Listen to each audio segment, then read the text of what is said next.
हनुमान जी का एक बाल है 1000 शिवलिंगों के बराबर। क्यों हनुमान जी ने भीम को दिए थे अपने 3 बाल? जानिए क्या है रहस्य। महाभारत और रामायण में कई रहस्य छिपे हुए हैं। ऐसा ही एक रहस्य है महाभारत में। ये बात उस समय की है जब युद्ध में पांडवों ने कौरवों पर विजय प्राप्त कर ली थी और पांडव हस्तिनापुर में सुखपूर्वक जीवन व्यतीत कर रहे थे। युधिष्ठिर के राज में प्रजा को किसी भी चीज की कोई कमी नहीं थी।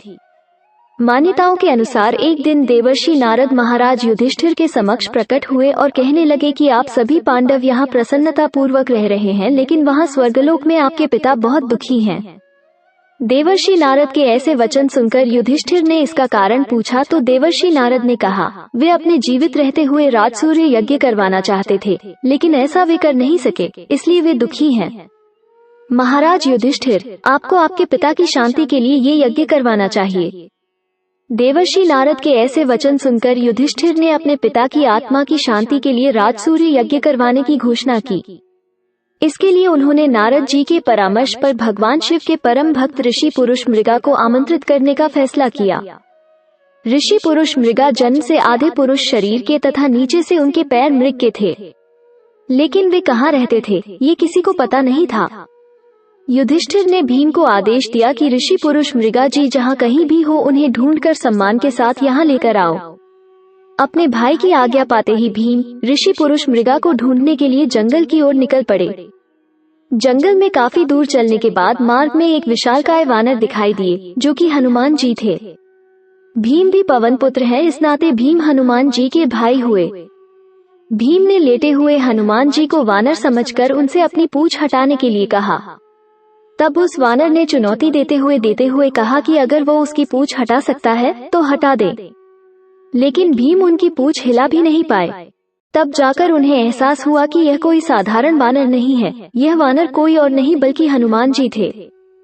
भीम ने ये जानकर हनुमान जी से क्षमा मांगी। भीम ने हनुमान जी को अपने जंगल में भटकने का उद्देश्य बताया। कुछ विचार करने के बाद हनुमान जी ने भीम को अपने शरीर के 3 बाल दिए और कहा कि इन्हें अपने पास रखो, संकट के समय में ये तुम्हारे काम आएंगे। भीम ने हनुमान जी के वे 3 बाल अपने पास सुरक्षित रख लिए और चल पड़े ऋषि मृगा को ढूंढने। कुछ दूर जाने के बाद ही भीम को भगवान शिव के परम भक्त ऋषि पुरुष मृगा मिल गए जो महादेव की स्तुति कर रहे थे। भीम ने उनके पास जाकर उन्हें प्रणाम किया तथा अपने आने का प्रयोजन बताया। इस पर ऋषि पुरुष मृगा भी उनके साथ चलने को राजी हो गए, लेकिन उन्होंने एक शर्त रख दी। ऋषि पुरुष मृगा ने ये शर्त रखी कि तुम्हें मुझसे पहले हस्तिनापुर पहुंचना होगा, नहीं तो मैं तुम्हें खा जाऊंगा। भीम ने थोड़ी देर विचार करने के बाद ऋषि पुरुष मृगा की शर्त स्वीकार कर ली।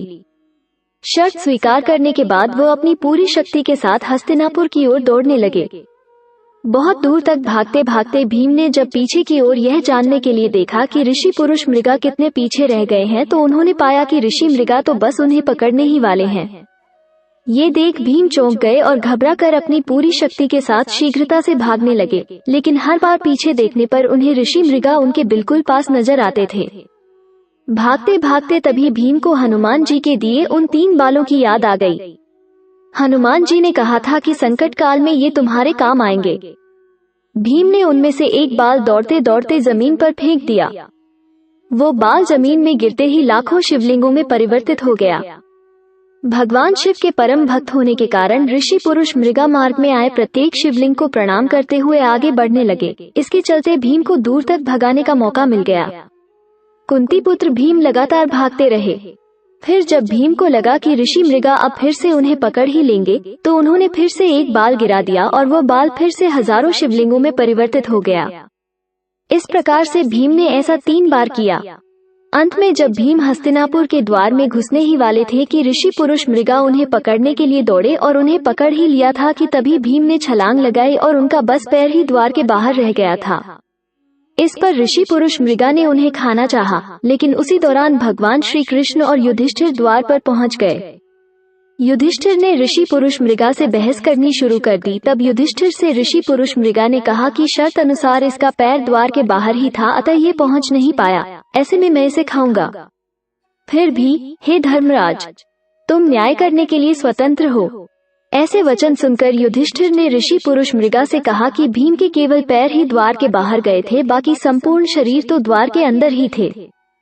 अतः आप भीम के केवल पैर ही खा सकते हैं। ऐसा सुनकर ऋषि पुरुष मृगा प्रसन्न हुए और उन्होंने भीम को जीवनदान दे दिया। इसके बाद ऋषि मृगा ने यज्ञ संपन्न करवाया और सबको आशीर्वाद भी दिया। वीडियो अच्छी लगी हो तो लाइक, शेयर और ऐसे ही वीडियो को देखने के लिए हमारे चैनल को सब्सक्राइब जरूर करें। धन्यवाद।